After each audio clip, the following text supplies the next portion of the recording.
New York energy. Let's get it. Let's get it. Let's get it. This is the Ozone, season 2, we taking flight. New York on lock, every borough ignite. Giants, Jets, Knicks, Yanks, Mets, we the hype. Malik Sauce, Jalen Judge, Lindo, NY Life. MetLife thunder when Malik Nabers break the rail. Giants running routes, ops fall, we prevail. Sauce Gardner locked down, jet fuel in his stance. MetLife heat beam, Jets defenders advance. MSG vibrate when Jalen Brunson start to cook. Knicks light the garden, ops shook when he looked. Pinstripes roll, Aaron Judge send rockets over Bronx. Bombs drop, Yankees prime, real talk, no cons. City feel glow, Lindo make that leather sing. Met bats knock, Queens dreams gon' always ring. From the bridges to the streets, uptown blackout. Season 2, Ozone, NY Heat, no doubt. This is the Ozone. Season 2. New York, forever drills. Catch the vibe. You have entered the Ozone with Omar and Dave.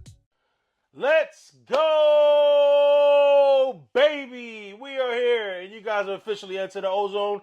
It's your boy Omar here, feeling great. We are approaching the best month in sports. If you're a sports fan, you know October is the best. We're in baseball. We're in baseball playoffs. We're already rocking and rolling with the NFL, and then we're getting the start of the NBA soon. And hockey starting as well. So let's just, we got to get everything started. It's a jam-packed show we got this afternoon.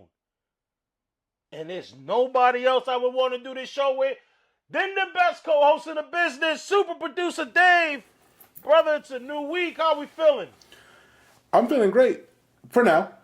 Let me pump the brakes. But right now, as you were talking, Judge hit a straight liner and got on base. So fingers crossed. Right now, guys, we apologize for the late start on Thursday. I was running into some big technical issues. When Dave and I normally record. And right now we are recording, is it Tuesday night? And before we got recording, right now the Yankees are in the middle of playing the Red Sox. They got bases loaded in the bottom of the ninth. They're down 3-1. Before Dave and I started recording, I told brother Dave, I said, brother, we're due for a classic Aroldis Chapman postseason blown save. So, unfortunately, it was always when he was on our squad. Fortunately, it may be now him with the Red Sox, but we'll see. But this is gonna, guys, just bear with us. Like I said, we are recording this episode while the Yankees are attempting a rally in Game 1 of the Wild Card Series. Yeah. But You're getting pure emotions. I'm sorry. Yeah, you're gonna get pure emotions, and I don't want to filter us. Like, we are pure Yankee fans. We definitely are enjoying this. The rivalry's on, and we just. I apologize for me and Omar during this episode if we happen to react when we're talking about something else regarding the Yankees. Just heads up. So right now, everybody's excited. Everybody's excited at Yankee Stadium. There's another crowd, a group of, which they're probably Yankee fans too. Most of them are Yankee fans, are New York Giant fans, because Jaxson Dart got his first start, and he got us our first dub, and we gonna talk about it. This is the Big Blue Breakdown. Bars. Yeah.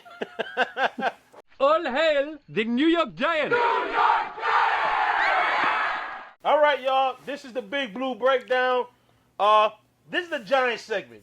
This is the first Big Blue Breakdown I'm excited to talk about, brother, because we're talking about Jaxson Dart.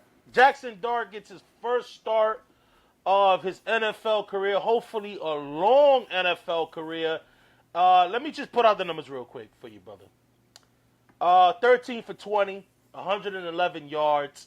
He threw for a touchdown. Nice little, it was like a little Pat Mahomes there to the tight end. And he also ran for 54 yards, and he also ran for a touchdown. I'm going to just put it like this.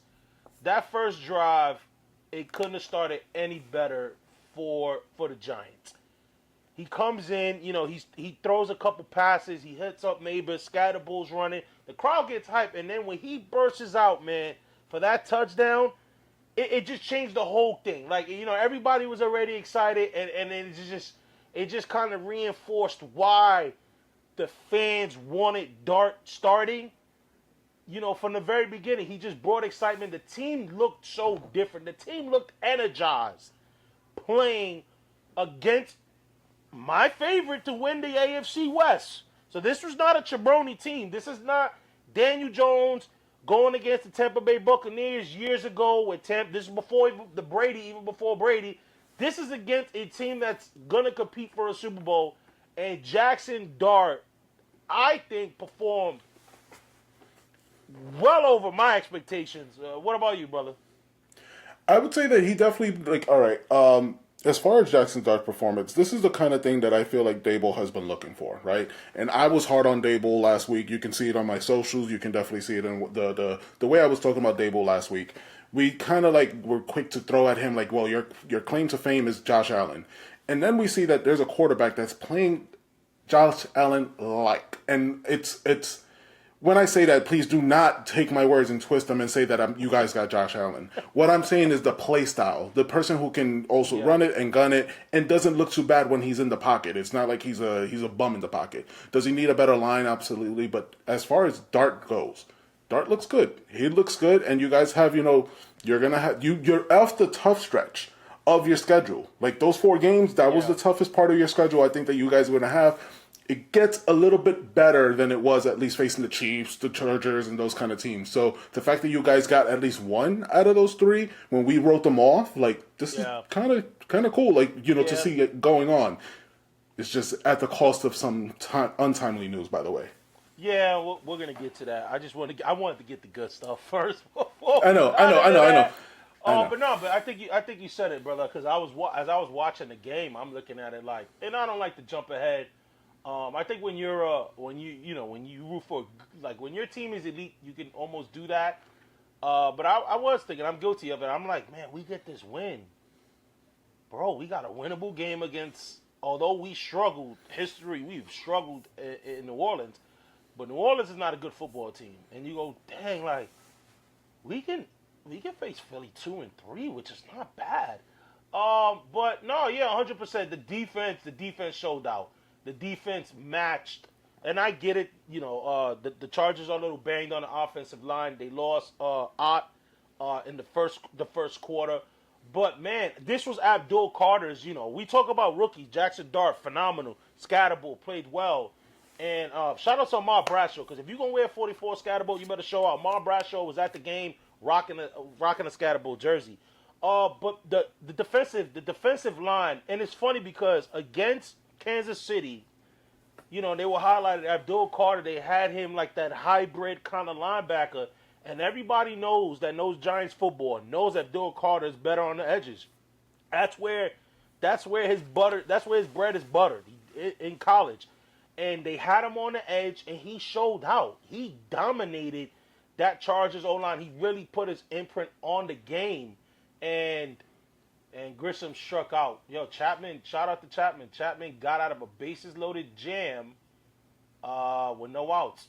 He struck out Stanton, pop fly Chisholm, and he just struck out Grisham. So Boston is up. We're going to talk about it more in the Yankee segment, but Boston is just won 3-1. So yeah, brother. So and then obviously with Brian Burns.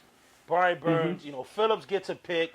I think Phillips must know when I'm talking about him, because it's times when I'm crapping on him and then he does something good. But the Giants overall, made me proud to be a Giants fan this Sunday. There was a lot of good that was to be seen, and you didn't see it for 3 weeks. So at the end of the day, take your wins, and this is not a moral victory. We ain't seen it in 3 years. I'm starting a fresh new page, brother. I'm starting a new page for you, Giants fan. We're forgetting the past. Look. Obviously, outside the playoff year, we ain't seen good football. We haven't. So no, I get what you're saying, though.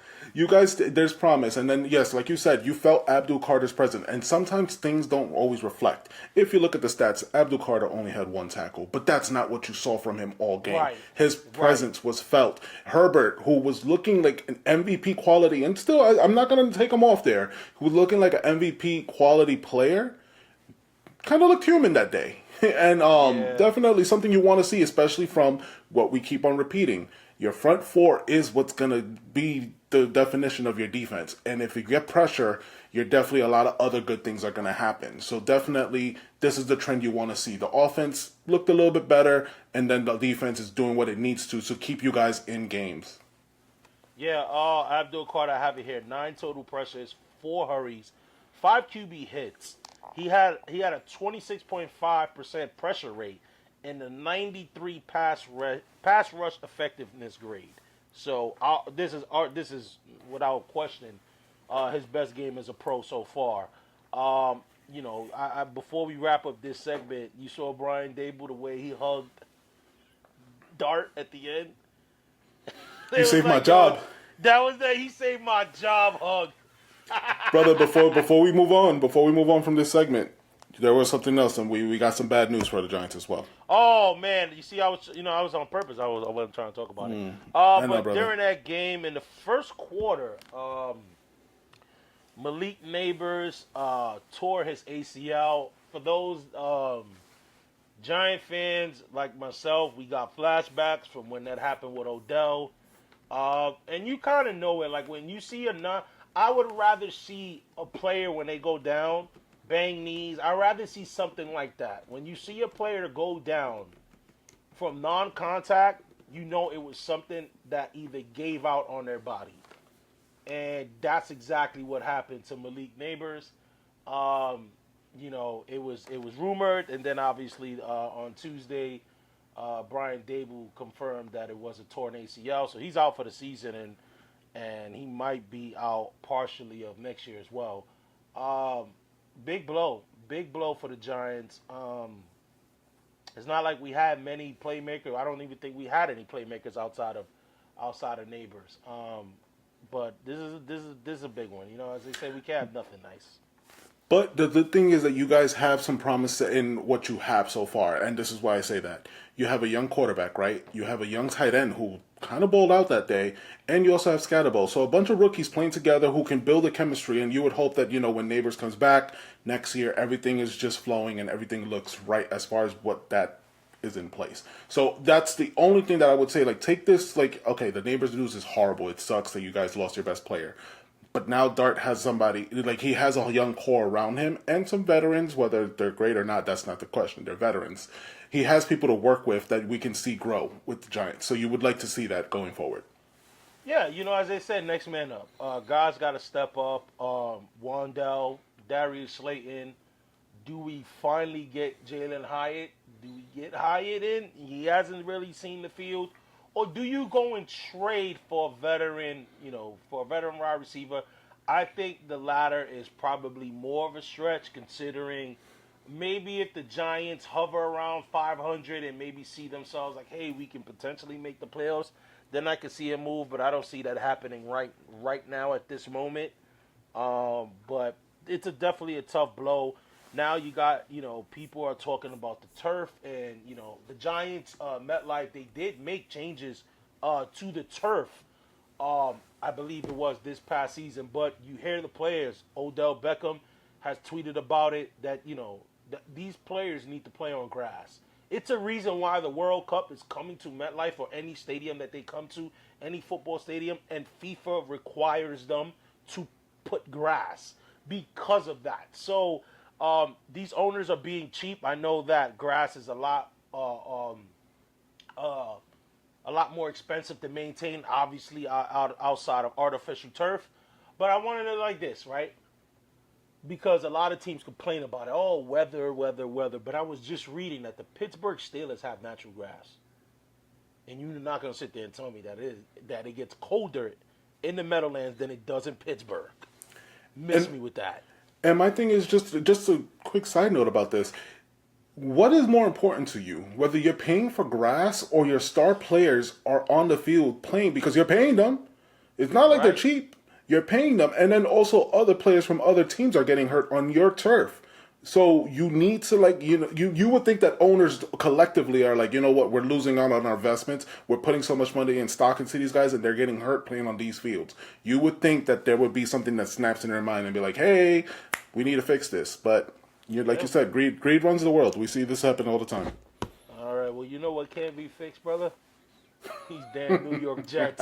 Let's get into it. This is the Gangrene Report. Do you know how much disappointment I have had to live with from the Jets? You've lived with disappointment? Are you Yeah. serious? Yeah, You know what this Larry. team has done to me? I haven't enjoyed a football season since 1969.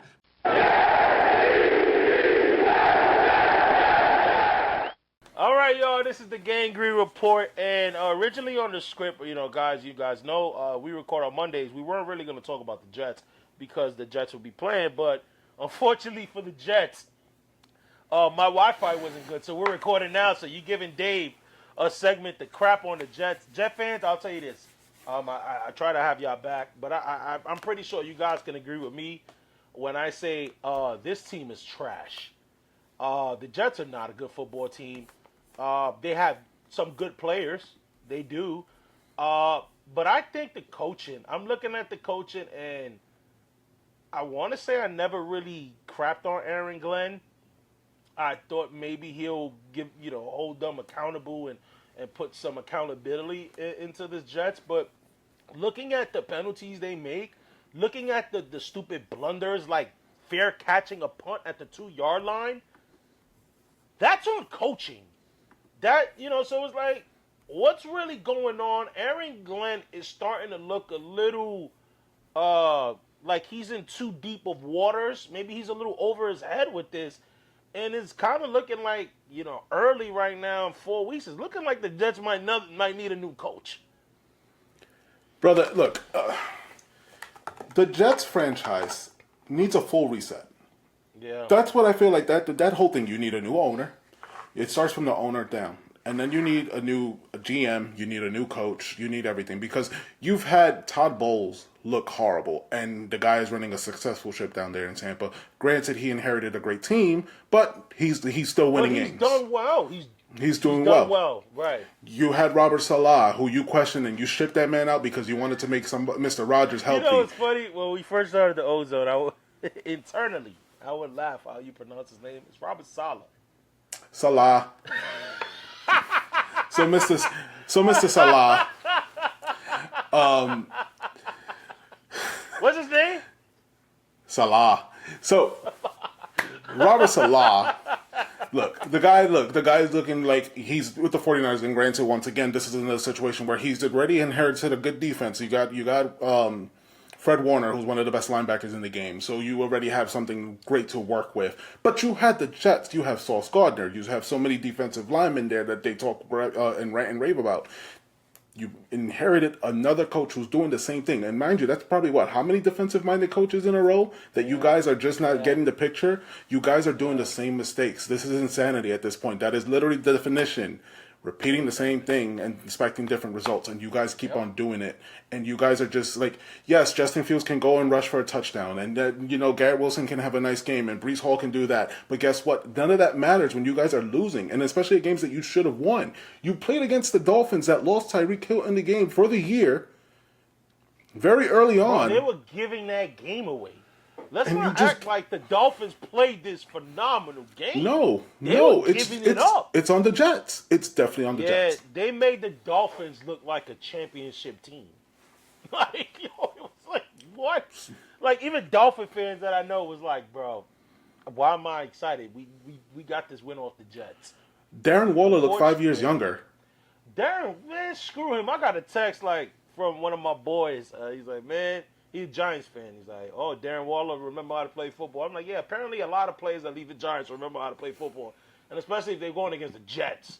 But you heard Sauce Gardner's post-game remarks. He said that he thinks because of their record, he gets penalized more than others. So I'm going to be on the lookout for that. That's what he claims. He said so because they have a losing record. I guess so, yeah. I guess maybe I don't know if he's trying to imply that because of the records, the lack of respect that they get, but I don't know. But you did mention he broke his kneecap. He seems to be really happy about that, by the way. Yeah, that was the weirdest reaction. I'm sorry, I'm going to post it real quick. Look at Tyreek's smile when he breaks his leg. Yeah, that's very weird. That's weird. But that's the loser mentality. And I'm sorry, Jet fans, if I'm really egging on this, but that is loser mentality when you start blaming all the different reasons of why you lost. Like, at the end of the day, yes, refs make some bad calls, and sometimes it comes down to the last wire. But that wasn't the case in this game.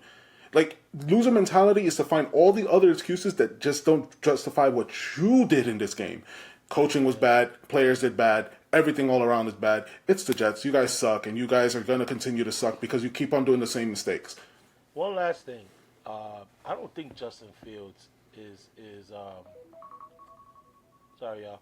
Gotta take my medication. I don't think he's it, bro. He's a great. If you got him in fantasy, he's great in fantasy. Yeah, but I don't think he's it, man. I just don't think he's it.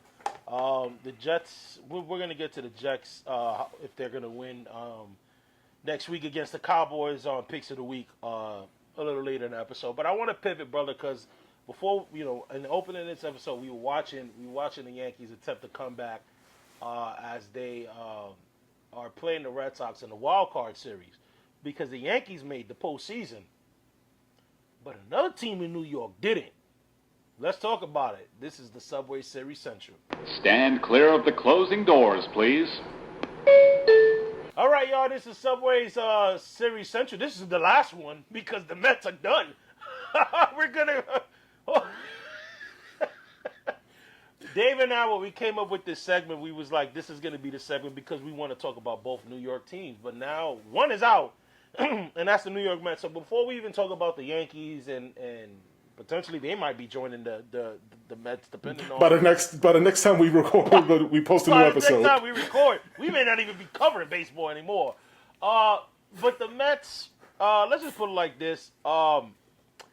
This is probably the biggest choke job in franchise history. The Mets clearly, as they fans said, won the offseason. They were the champions of the offseason. They committed $341 million in payroll. They had the best record in the MLB through June 12th and the fifth worst record after that. The Marlins beat them again. The Marlins, so let's put it like this. The Mets record was 45-24, brother, on June 12th. They went 38-55 the rest of the way. They had 2 7-game losing streaks. One went to 8. They're 0-70. Went down by a run or more in the 9th inning. So they've never came back in the 9th inning. This team added Juan Soto, however, scored 2 less total runs than last year's team. Now, at one point on this show, brother, I even said that they were a better team than the Yankees. And that's fine. Boy, was I wrong. At that time, yeah. But, you know what it was? I was like what Met fans do. When they're in the zone, they forget that the Mets will be the Mets. And they'll find a way to screw it up. Things didn't go right.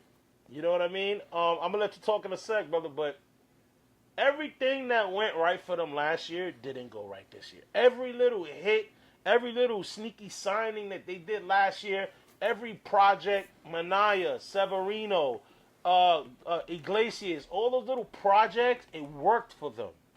This year didn't. Frankie Montas did it. You know, you re-sign Sean Manaea, he gets hurt, never gets in the form. Yeah, Griffin Canning was doing well, but then he gets hurt. You never really address the bullpen until the deadline. You don't really, you know what I mean? Because you gave so much bread to Juan Soto. And Met fans thought, okay, because we got Juan Soto, we going to make the World Series.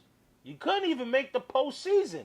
Now, I know Juan Soto had a good year number-wise, but if you look at the context of his numbers, a lot of it's inflated. And Met fans, you could be upset at me, you could call me a hater, but that's the truth. Those numbers are very inflated. A lot of those numbers didn't come in the clutch. There are a lot of moments where Juan Soto floundered in the clutch. So, Pete had a great year. Lindor had a good year. Soto had a good year, and yet they still didn't make the playoffs.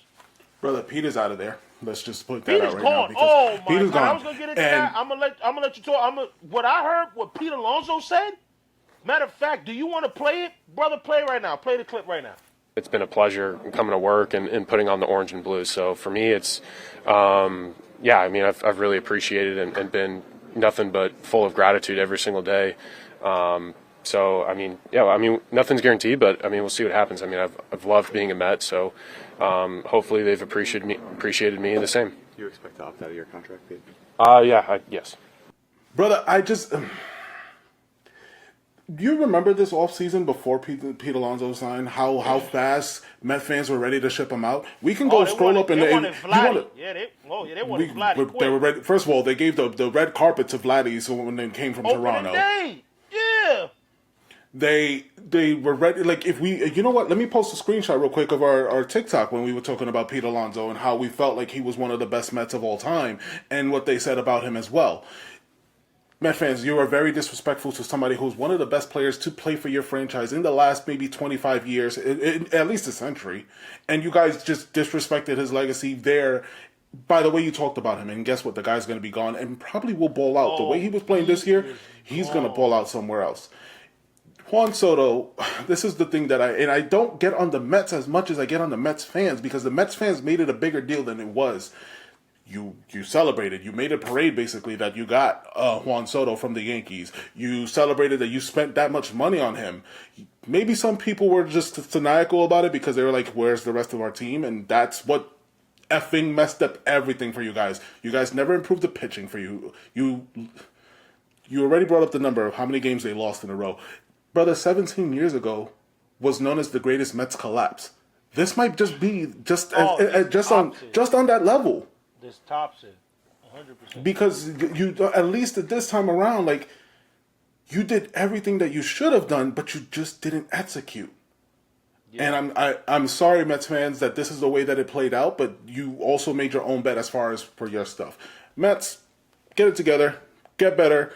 You're going to lose Pete Alonso, so you definitely got a hold of Phil there, and that's not an easy feat. And they might have a hold of Phil at the closer, because I think Edwin Diaz is going to opt out. Why wouldn't you?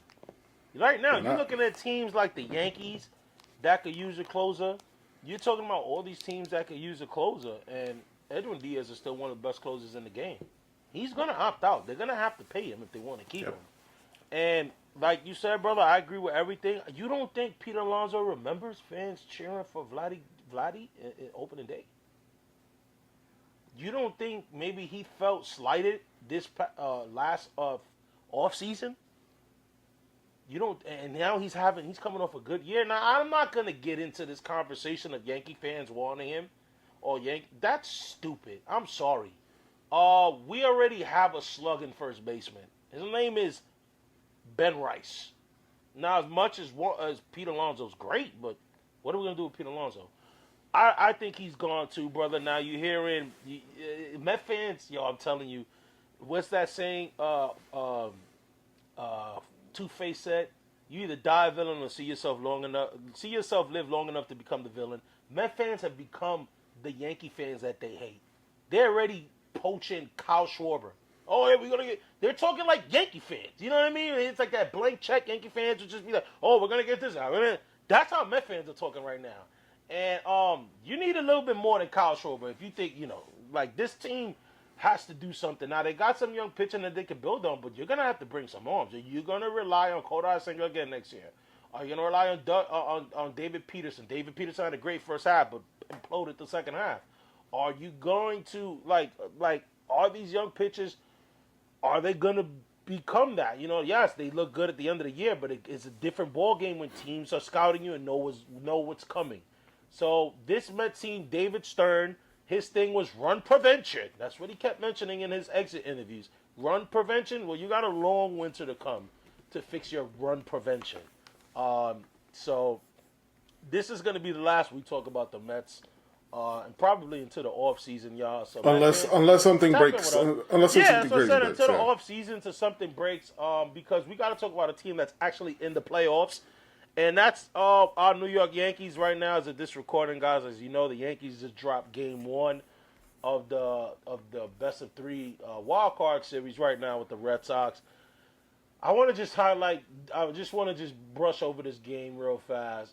Garrett Crochet just dominated. dominated. That was a pitcher that the Mets could have got. You should have hovered some of your prospects. You would have had an elite ace. An elite ace, because that's who the Red Sox have. He dominated the Yankees. And I'm going to be honest, shout outs to Alex Cora. Alex Cora saw the game with his eyes. Sometimes you feel the game, brother. Baseball's gone too analytic. He saw his pitcher dominating. Yes, once his pitcher got to 100 pitches heading into the 8th inning. And what did he say? Throwing my guy out there again. That's what Aaron Boone should have did with Max Fried. Max Fried, I believe, was approaching 96, 97 pitches when he got the last out in the 7th. He got the first out in the 7th inning. And he takes him out and puts in Luke Weaver. And Luke Weaver instantly implodes. On an 0-2 count, walks the guy. Gives up 2 straight hits. This bullpen is already questionable. This is the first time in a long time that the Yankees are going with a questionable bullpen. Your ace, who's been an ace this whole damn season, is balling. Not really getting hit hard. And you take him out because of a pitch count. Where the other manager is going on field, and his starter's just as high as pitch count, but sees that his starter's dominating. Left him in there, and the Red Sox reward him. Chapman, yes, almost blows the game, but he was rewarded with a win. Yeah. At the end of the day, sometimes you just have to go with actual feelings. And like you said, analytics, it doesn't tell the full story. And unfortunately, that's the story of the game of MLB at this moment. Like, that's all it comes down to. Look, at the end of the day, Judge, you had a solid game, 2 for 4. You would wish you had done more, but you did get on base when we needed you in the 9th. So that shows. And shout out to Volpe. Volpe had a good game, too. Volpe had a good game. Somebody who you were very tough on this season, rightfully so. Rightfully so, because at the end of the day, he needs to get it together. You want to be the shortstop of the Yankees, you want to be the face, well, guess what? There takes a lot of criticism with that position. The Yankees have a lot to improve going forward, and the thing is that here's what bothers me. It's the best of a 2 out of 3 series, right? What are you pulling him out for early? He's not starting your next game. That's exactly. Gary Sheffield Jr. just tweeted, props to Aaron Boone for not overworking Max Fried to prepare him for his big start in March. Exactly. You're playing to stay in the postseason, right? Like, this is the wild card. This is a 2 out of 3 series. I just, that doesn't make sense to me. Look, now, if to be on the bright side, just a little bit on the bright side, a little bit. Go for it. This was the game that Boston needed to have. Crochet was just being dominant. Outside of that, you can look at their bullpen and go, okay, do I see any of their pitchers shutting down this Yankee lineup? Crochet was so dominant. You had over close to 50, no, I think it was 70 home runs on the bench. You had McMahon. Rice, Chisholm, and McMahon didn't start because of Crochet. So you sat down 3 lefties. And I don't want to take anything away from the other Boston starters, but they're not scaring me like a Crochet. So you look at the matchup for tomorrow, and it's Brian Bello. Although Bello has done well against us, but I like my chances against Bello than I do Crochet, and you got Carlos Rodon, who's been very well. Look, at the end of the day, this is a 2 out of 3. I'm not a fan of those series, but I like that better than the one and done wild card game that it used to be.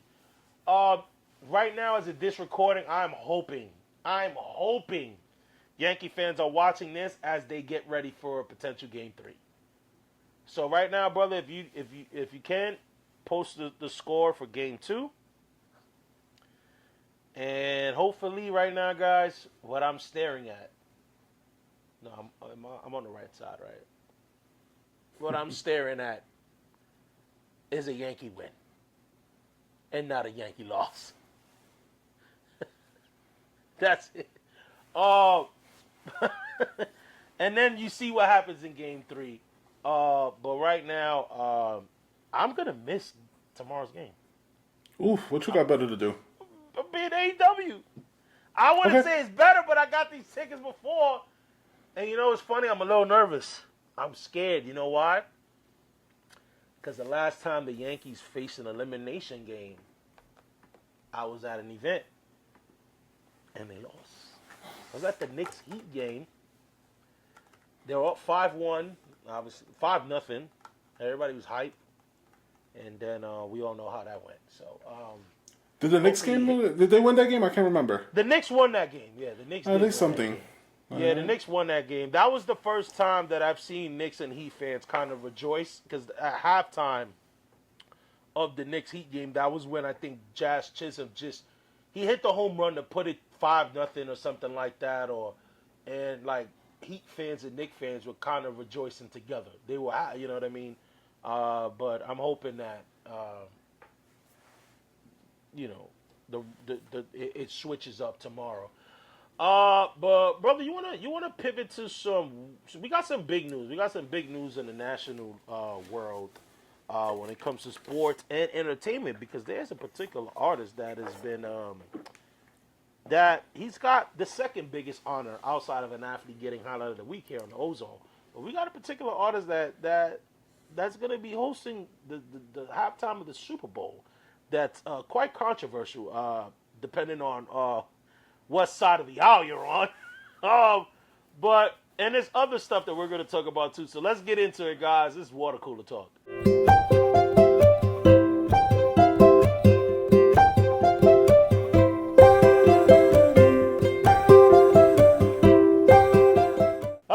This is Water Cooler Talk. This is where we gather around the water cooler and we talk about what's going on in sports right now. And brother, I want to talk NFL because we got two teams that obviously Super Bowl contending teams.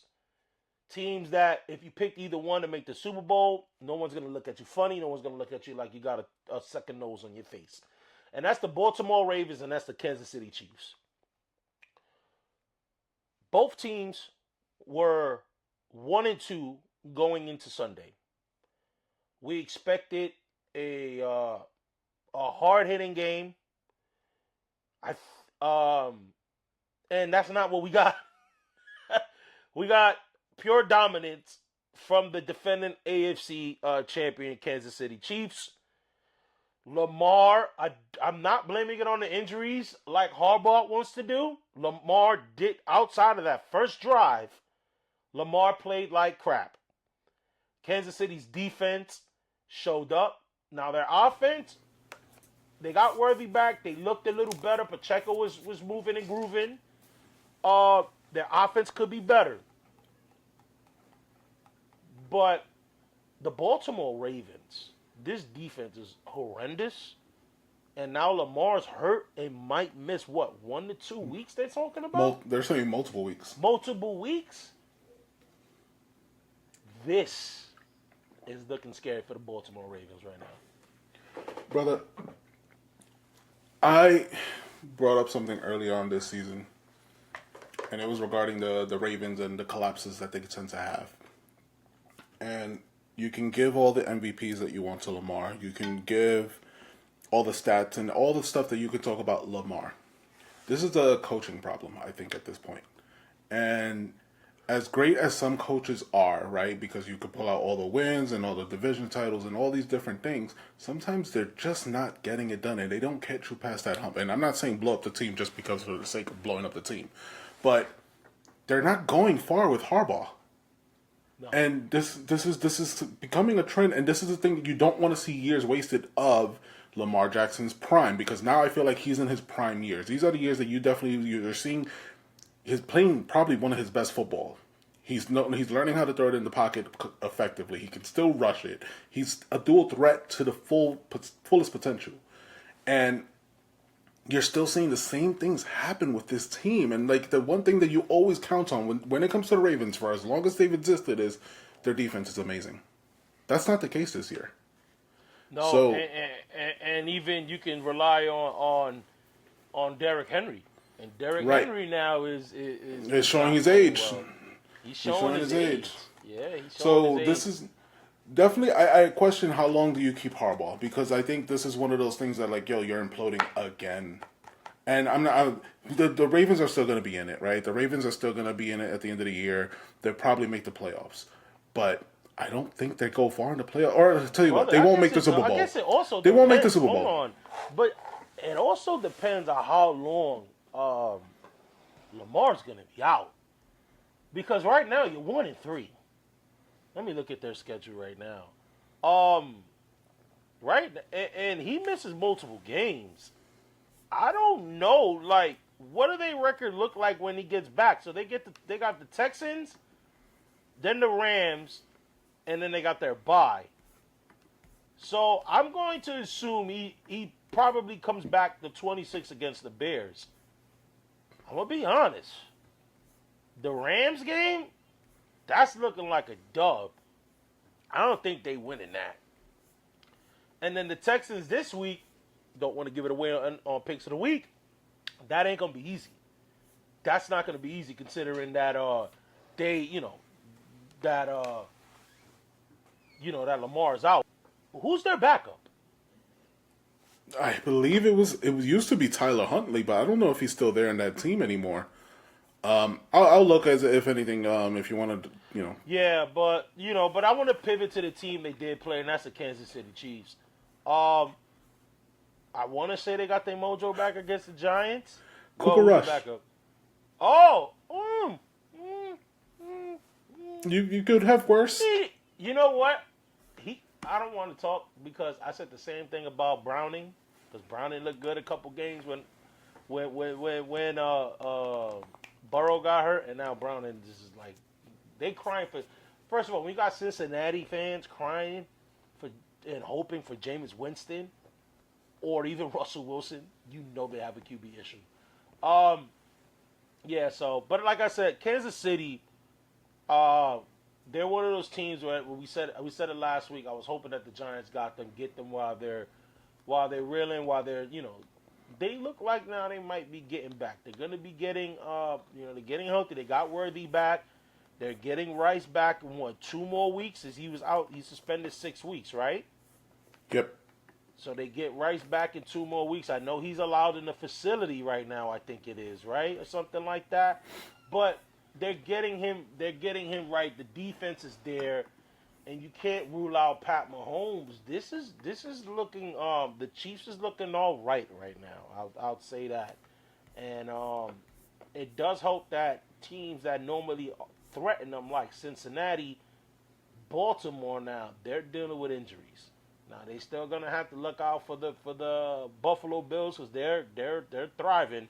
I think Buffalo. What's going on? Lights went out. All right. I think the Bills, will be the number 1 seed. I really do think they'll be the number 1 seed. Absolutely. And then within their own division, they still have to worry about the Steelers, who actually we crapped on and thought they wouldn't get this far, but they're 3-1 now. Yeah, that was an impressive win against Minnesota. I'll give them that. I want to talk about what's going on in the NFL real fast. What I like and what I don't like. I'll go with what I like. I do like the morning games, brother. I like the morning games. I wasn't a fan of them in the beginning until I went to San Francisco a couple years ago, and people in the West Coast, they get them 10 a.m. games. And I'm not going to lie, I love it. I love waking up and you don't have to hear 3 hours of pre-game shows and the same people doing the same interviews, and I can get a game. I'm not going to lie. I loved it. I enjoyed the nice cup of coffee, watched the football game. I love that. And I know we're going to be getting it for like 4 more weeks or something like that because I know there's bro, I'm with it. I'm so with it. Especially I'm an old man now, so I get up regularly like at 8:30, 9 o'clock. So I love it. What about you? I'm okay with it. It's just this Sunday was tough because of how it ended at the end of it. The game went to 12 o'clock. I was drained. I watched everything until then, so I was exhausted by the end of it all. We even took a break, me and my wife. We ended up doing some food shopping in the middle of the 1 o'clock games because I've been watching the game since 9:30. We need to walk away for just a bit, and even then, like by the time everything was done, I was just like, I was exhausted, especially with the way that game ended. Yeah, and good thing you said the way that game ended, which was the last game on the Sunday slate, because that's what I dislike. There should be no ties in professional sports. None. Hockey doesn't do it anymore. Football shouldn't do it anymore. College football don't do it anymore. The NFL should not be doing it. And I get it. It's player safety. Then implement what college does. Get the ball, like, once you go through the overtime period or whatever, you give each team an opportunity at the 20 or whatever to score, and you go and you do it like that. Having ties in professional sports is stupid. I'm sorry. It's stupid because right now you get what you just said, brother. You got people who watched a very good game. Green Bay and Dallas stood up, if you're in the East Coast, to damn near midnight to watch two teams end in a tie. Like, what? So you lost sleep. People that went to work Monday tired because they watched the tie. They got to get rid of that. The league got to look into that. And all the changes that they're making, they need to make a change to that. I really do. There should be no ties in professional sports. Brother, I definitely want to bring up something. And it's just the I want to give credit to the Eagles. And we don't like the Eagles on this show, but I do want to give credit to them because at the end of the day, the Philly special, the tush push. Tush push is one of the biggest controversies of football in these last couple of years as far as teams complaining. Yeah. And one of the things that they did this weekend was show that they have different ways of using the tush push. Yeah. Goddard got a touchdown in, and Saquon got one in, and you know what? At the end of the day, like, I like innovation when it works. Definitely corrective. Make sure you get the right call. Make sure people are not going off sides when they need to. But kudos to Philly for trying something new, and it worked for them. You almost lost that game against the Bucs, though. So, and they were dominating that game too. And the fact that the Bucs, with no Mike Evans, Bucky Irving got hurt in that game too. Mm-hmm. So hopefully he gets well. Too many players are getting hurt. Too many big time players are getting hurt. That sucks. But let's talk about what doesn't suck. And it was made Sunday that we have the headliner of Super Bowl 60 performing in the halftime show, no other than Bad Bunny. So Bad Bunny is going to join the list of very great artists to host, to perform in the Super Bowl halftime show from the likes of Beyonce, Bruno Mars, Michael Jackson, Prince, Dave's favorite band, Coldplay. But you know he joins an elite group. You know what I mean? To get the Super Bowl, is something that you should celebrate. Kendrick Lamar too. I'm a big Drake fan, but Kendrick Lamar, like, you get that honor of doing the Super Bowl is because you've earned it. It wasn't given to you. You earned that. But people are not happy. Some people are not happy with Bad Bunny being selected. Now, brother, you are a much bigger Bad Bunny fan than I am. I'm not going to pretend to be a super. I like Bad Bunny. And I use the word fan. That word is very serious to me. So I wouldn't say I'm a fan because I'm not a fanatic of Bad Bunny. I am a casual listener who likes his music. So I'll let you give me your thoughts on Bad Bunny and the Super Bowl. So, leading up to this, and like I think it was maybe earlier in the day, like there was the rumor of, hey, they're talking about Bad Bunny may be one of the options. And, you know, between me, my brother-in-law, and my wife, we were just like, maybe they won't do it just because of, like, so many different things. And one of the biggest concerns is always also, like, with the Super Bowl, the artist has to pay to do the show. That's one of the things that a lot of people don't talk about. But at the end of the day, artists before had to pay. The NFL doesn't pay you. Like, the NFL doesn't pay the artist. The NFL pays the production, though, brother. Right. So the artist doesn't get paid. The artist doesn't get paid. No. And that might change at least this time around. So, and that's why. And you think he's going to get paid? I don't think he's going to get paid. Hear me out. It's no longer Pepsi. It's no longer Pepsi. Oh, it's Apple. It's Apple. It's Apple Music, if you want to be specific. Now, I before, didn't realize. before, artists didn't have the rights to their stuff. Artists couldn't, like, if you did the show, it's not like you could take it and put it on your YouTube and be like, hey, this is my stuff, and you get views from that. Right. Apple Music has a chance to do something different this time. So once the Super Bowl is done, they can go and post it on their platform, which is Apple Music, and be like, hey, you rewatched the Bad Bunny performance. And I think that's where the money can be generated for it. That's why it's such a big collab for that part. The part that also gets me annoyed with everything, with the Bad Bunny stuff, is you have a lot of people on the side of, well, he doesn't sing English, so why is he performing? Fine. But these are also coming from a lot of people who say that they're not watching football no more. There's a lot of people who said they're not watching football no more because it's too woke. And you see the gestures I'm using, so please take whatever you want to say with that. I don't give a damn. But it's too woke. So if you're not watching it, why are you complaining about who's performing at the halftime? You have people talking about that, well, they're going to deport Bad Bunny. Please. They're going to deport Bad Bunny with you, too. Yeah, with me. You're deporting him to where? The Commonwealth, owned by the United States, known as Puerto Rico? Yeah, there's too many people who complain about this, and one of the things I have enjoyed is that if you go onto threads, a lot of times people tend to like argue, or threads, social media, it doesn't matter. I'm using threads as the biggest examples that I use mostly.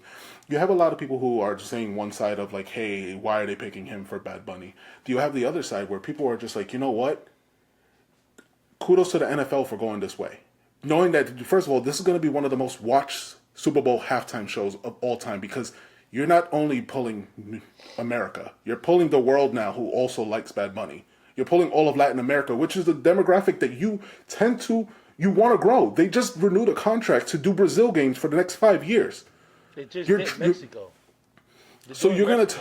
Right. So you're going to tell me that that's not a demographic they're not trying to get? Hey, we're going to have Bad Bunny in our halftime show. Watch the Super Bowl. I just... It's a business at the end of the day. The NFL's a business. Yeah. You nailed it on the head, though. Because that was the point that I was going to make. Is that the NFL is going to get the angry person that Bad Bunny doesn't have English music. Because you know what? You're going to watch the damn game regardless. No one counter-programs the Super Bowl. No one. You know what I mean? But it's the same people that had an issue with Kendrick Lamar being the Super Bowl halftime performer last year, and Kendrick Lamar and that halftime and that Super Bowl drew the highest ratings ever. So at the end of the day, people are going to watch. The NFL, and obviously partner with Rock Nation, Jay-Z, that's who comes up, that's the committee within the whole Super Bowl. They know for a fact they're going to get the angry, Bad Bunny don't speak English guy anyway, because you're going to watch it. But let's grow it a little bit more, because now we're going to get this particular Spanish person or whatever, this group of people that probably only watches real football, as a lot of Hispanics say. You know what I mean? You're going to get those that's going to watch Bad Bunny. You hearing the jokes already. Hey, I heard there's a football game that's going to happen during Bad Bunny's concert. So at the end of the day, now the only thing I would say is this. Super Bowl parties are going to be slightly annoying because it's already Super Bowl parties already have people that never watch football, and then they come in with their, with their takes or opinions or whatever. But now with Bad Bunny, but it's going to make it dope though too. It's going to make it live. Look, I have no issue with Bad Bunny being on it. At the end of the day, the game is also going to be played in San Francisco.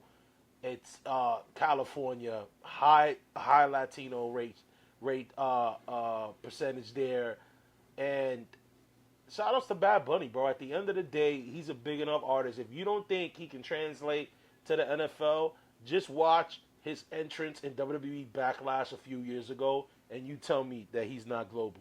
And Andrew Schultz, is that the comedian? Andrew Schultz. Yep. Schultz. Eat a dick. You were wrong, guy. Put it like that. You can bleep that out, brother. No, we're going to keep it. We got one curse. We got one curse. Yeah, we get one curse, guys. Mom, everybody, I'm sorry. But I used to like him, but now I'm starting not to. And then when I saw a video of that he was like, "Oh, Bad Bunny, not gonna." There we go. And here's one last point, right? So you have a bunch of people who are like saying who should have been before the Bad Bunny and after. You have people saying that, oh, Metallica should have done it. You know what's something about the whole thing about it? I'm not saying that Metallica won't do it. Metallica was probably invited to do it, and they said no. That's number one. And number two, a lot of people say that because they feel like, you know what, Metallica is they appeal to my demographic. They appeal to the music that I like to listen to, or at least the music I grew up listening to, because a lot of you people are old. Let's just put it like that. A lot of you people are old, and you don't listen to newer music. Whether that's good or not, or whatever, that's subjective. But the fact is that you just chose not to listen to new music, and that's the reason why you don't want to hear this new stuff. Metallica doesn't side with you. If you are, because I'm a big rock fan, and Metallica is one to call out all of you. The second your boy, Cheeto in office, decided to play music of Metallica, they said, we don't want to be associated with you. Right. Unfortunately for them, for that side, and I don't want to get too political, but I don't like, you know what, you're right, though, because... I like stirring the pot, bro. I like stirring the pot. Had they gone Taylor Swift, it would have been an issue. It would have been an issue. You know what I mean? Like, had it been... unfortunately for that side, the popular artists tend to buck the current regime. So I don't think any artist that's hot right now, maybe outside of one, God's Country, I don't think any, I think any artist would have had this sort of backlash. And to be honest, people are not going to care because he's going to draw a high rating. He did it for Amazon, and he's going to do it for the Super Bowl. And as you said, brother, and I never thought of this is going to be Apple's way, because right now I don't think Amazon made his concert on demand. They only did it for the first day after. 24-hour stream, yeah. Apple's going to make that available. If they have the rights, and the Super Bowl halftime show, although it's not going to be an hour and some change like the Amazon thing, but it's going to be close to 30 minutes. And if you are upset now that Bad Bunny is the performer, boy, you're going to hate him on Monday, February 9th. That's all I got to say, because he's going to give a lot of people something to talk about when he performs. But, brother, let's talk about more NFL, because we got some picks to make for Week 5. So let's get into it. This is NFL Picks of the Week.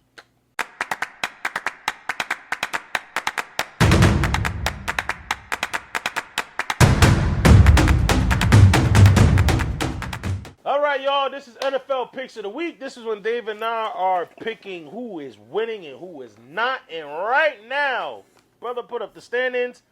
Your boy's still losing right now. I didn't make up any ground because Dave and I, we both went 9-7.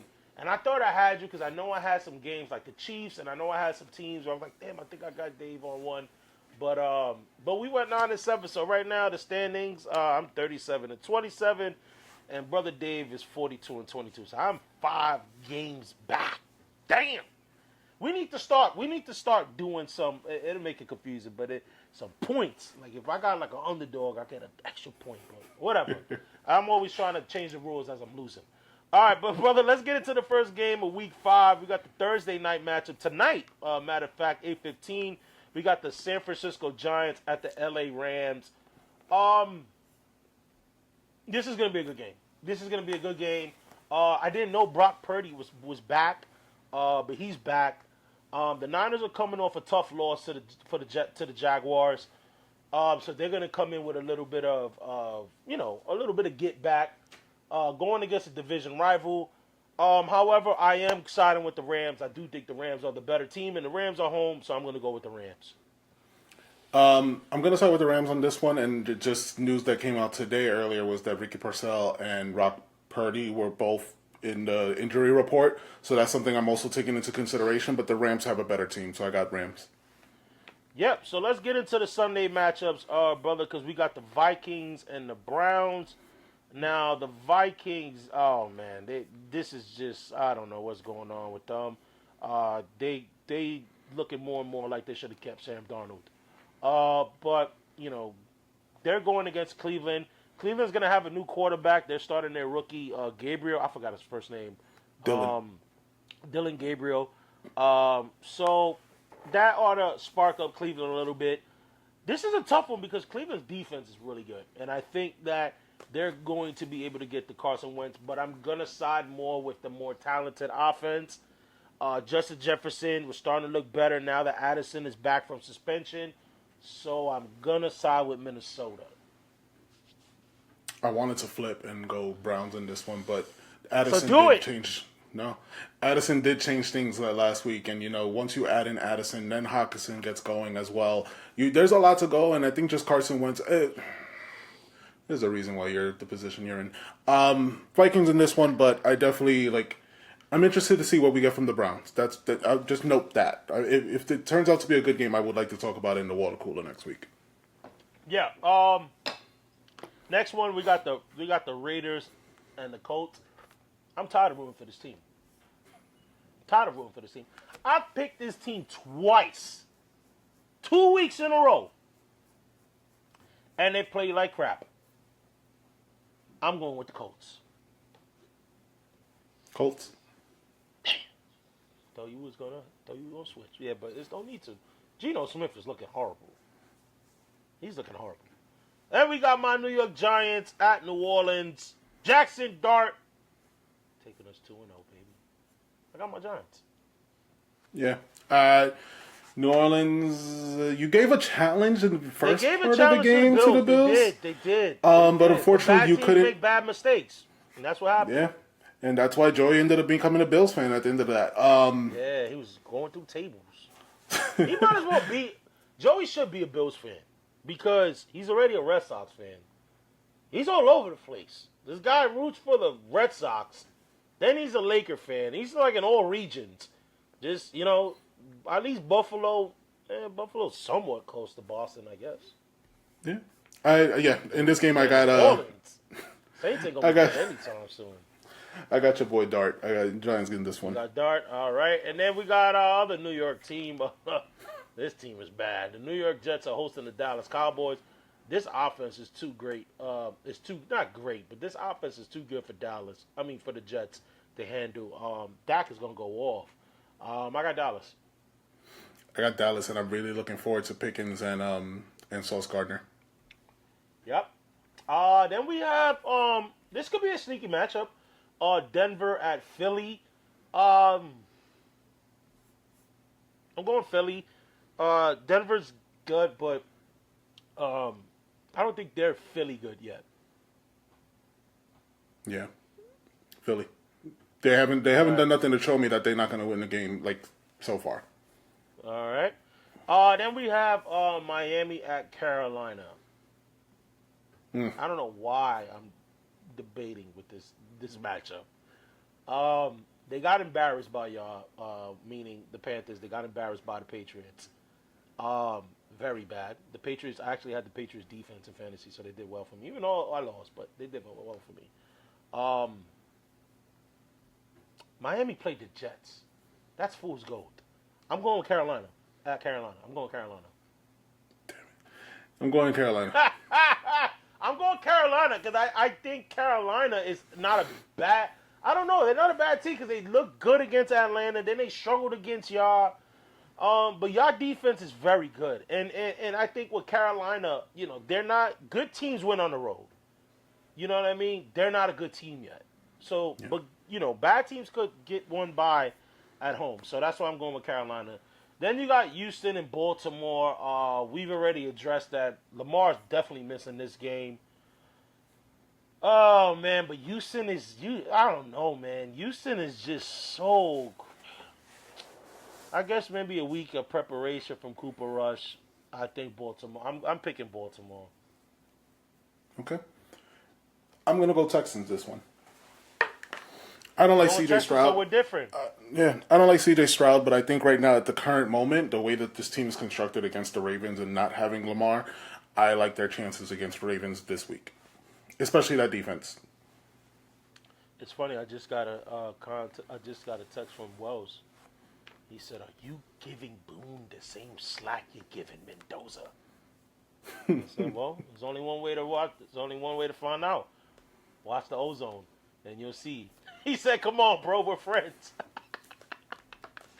Sorry, brother. We need the views. So you going with Houston. Okay, so we differ there. I think we might be the same in this one. We got Tennessee at Arizona. I'll keep this one quick. I'm going with Arizona. Arizona, Tennessee, start looking at the wide receivers coming out in this draft because you guys suck. Yeah, agreed. And then the next one, this is gonna be a good one. This is gonna be a good game. Tampa and Seattle. Tampa is coming off a tough loss to Philly. Seattle is they coming off a good win against Arizona. Man, this is a tough one. I'm gonna go with Seattle. I'm gonna go with the home team when something like that, when it seems as close like that, I side more with the home team. I'm gonna go with Tampa with this one. All right, so we differ from there. Then I think we're gonna agree with this one. 4:25 game. This was supposed to be on paper before the season started. A great game between Detroit and Cincinnati, but that ain't happening. I got Detroit. Detroit in this one. Cincinnati. Start looking. Start calling the Giants because you guys definitely. Jake Browning's not the guy. And you know what? It's real quick. It's the situation that always happens. New guy comes in, team doesn't know how to prepare for him, so they don't know how to game script for him. The guy goes off. It happens all the time. We've seen it too many times in the NFL. That's what happened with him last year. He looked okay because nobody knew how to play for the guy. The guy looks like trash now. He's making Jamar Chase look like a bum. Yo, Jamar Chase was not happy. He was not happy in the last game. Then we got Washington and LA. I don't know Daniel's status. But you got a pissed off Charger team that just lost. That just lost to Jaxson Dart. And they're back home. I got LA. Same. Commanders aren't winning until Jaden Daniels is back, and even then, I'm not sure he's 100% by the time he comes back. Herbert, go off. Lad McConkey, please. I know Keenan Allen. I know Quentin Johnson. Just Lad McConkey, please. More than 2 points, please. Yeah, Quentin. But Lad McConkey dropped a lot of passes. Oh, no, I know. He dropped a lot of passes on Sunday. Then we have the Sunday night game. So the Bills are bringing their like wideout, like winter. It looks fire though. I can't front. They gonna smoke y'all, bro. I'm calling Buffalo. I don't think they smoke us, but they definitely win in this game. They definitely win in this game. Buffalo. They're doing the whole whiteout, by the way. It's not just them. They're encouraging all their fans to do it. They're gonna give them white towels as well. They're doing a whole whiteout. Dope. That's dope. It's kind of like a Penn State thing, but that backfired on Penn State last week. And then we got a boring ass Monday Night Football game. I'm sorry. Kansas City Chiefs at Jacksonville. Chiefs. Yeah. Patrick Mahomes gets it done again, and then everybody starts to question, why did we question the Chiefs early on in the season? When I said, just wait, because at the end of the day, good teams find a way to win again. Yep. This is the first week, guys, of buys. So the Atlanta Falcons, Chicago Bears, Green Bay, and the Pittsburgh Steelers are all on bye this week, so they're not playing this week.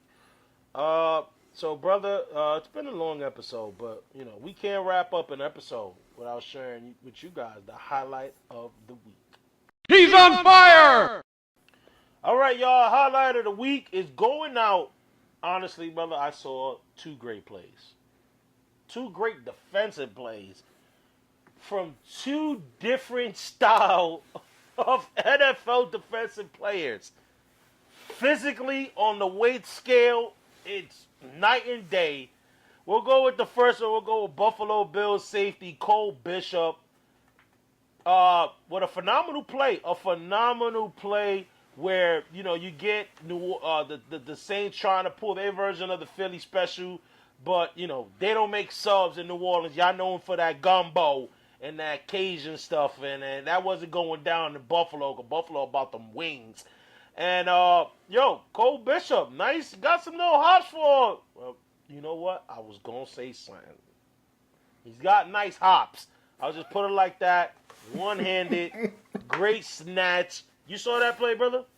Brother, it looked really cool. And this kind of was one of the turning points for this game because the Saints were keeping it close. At this point, they were about to score. And this was the thing that I think just got the momentum going on the Bills' side. So definitely dope play. And I think it was his first interception, if I'm not mistaken. So cool play. Yeah. And then the second one is actually going to my man, Sexy Dexter Lawrence. Brother, this guy, 2 linemen holding him. And he finds a way to bat the ball down, intercept it to himself, and he ran it damn near almost to the end zone. He got put down at the 2-yard line. Sexy Dexy, one of the best D tackles in the game right now, and he showed his dominance on that play. Showed his athleticism to be able to have that hand-eye coordination to bat the ball, and then be able to catch it, and then have the wheels. Man, I wish he would have scored, but he showed the wheels for a big guy. So those are 2 good plays. I don't think I could have let one get over the other. There were 2 good plays that made that, and they also, like you said about the Bills play, they had some big impact on the game. So guys, it was before we wrap up, it was brought to my attention that apparently YouTube guys are when you guys watch our videos, they are sending I guess they're posting reviews or something like that, right? Like yeah, as you can see, the brother Dave has posted it, where they're asking you guys whether, you know, how generic or unique do you find our videos.